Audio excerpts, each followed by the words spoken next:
Dihan Diaz dream, ওনার জামাই নাকি অসুস্থ। হায় রে আল্লাহ।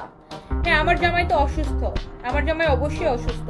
তো আপনার সমস্যা কি? হায় রে আল্লাহ বলার কি আছে? মানে আমি কি আমার কাজ করবো না, আমি লাইভ করবো না? আপনার তো চুলকানি কিসের? আপনি হসপিটালের কোটি কোটি টাকা বিল দিয়ে দেন, তাহলে আমি কাজ না করে ব্যাংককে বসে থাকি?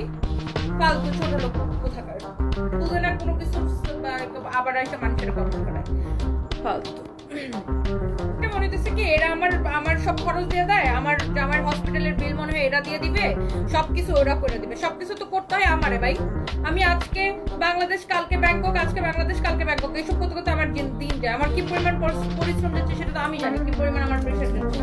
মানে এর জামাইয়ের অসুস্থ, হায় রে ও মা, মার পুরো না মাসির চটক মারে, থাপ্পড় দিয়ে ঘুরাই ফেলাবে। কাজ করতে করতে জীবন যেতেছে আমার, যে জামাই না অসুস্থ, হাই রে ও মা, আমার জামাইয়ের জন্য কি দরদ লাগছে। বিল দেয় না দেখি হসপিটালে, ফালতু ছোট লোক খালি আসবে কথা শোনানো চাকরের। কারণ যদি এখন আমার এগুলো আলতু ফালতু মানুষের কথা একদম সহ্য হয় না, বিকজ আমি এত কাজ করি।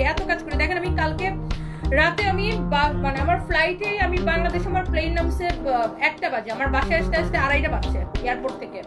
আমি বাসায় এসে আবার রাত 3টার সময় আমি একটা লাইভ দিচ্ছি। আপনি চিন্তা করেন, আমি বাসায় এসে 1 সেকেন্ড দাঁড়াই না, রাত 3টা বাজে আমি আবার লাইভ দিচ্ছি। আমার কাজটা আমার জন্য কত মানে জরুরি, আমার জন্য কাজ করাটা কতটা জরুরি, বুঝতে পারেন?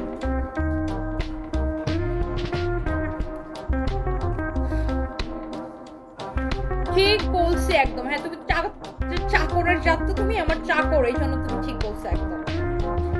গান্নাতুল গার্দুসি ফেরদৌসি ফিরদৌসি, আপনি নামটাও তো বানানটাও বলেছেন, গান্নাতুল জি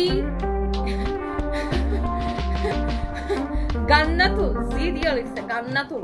আপনি আসলে একটা জঘন্য মহিলা, বুঝছেন? আমি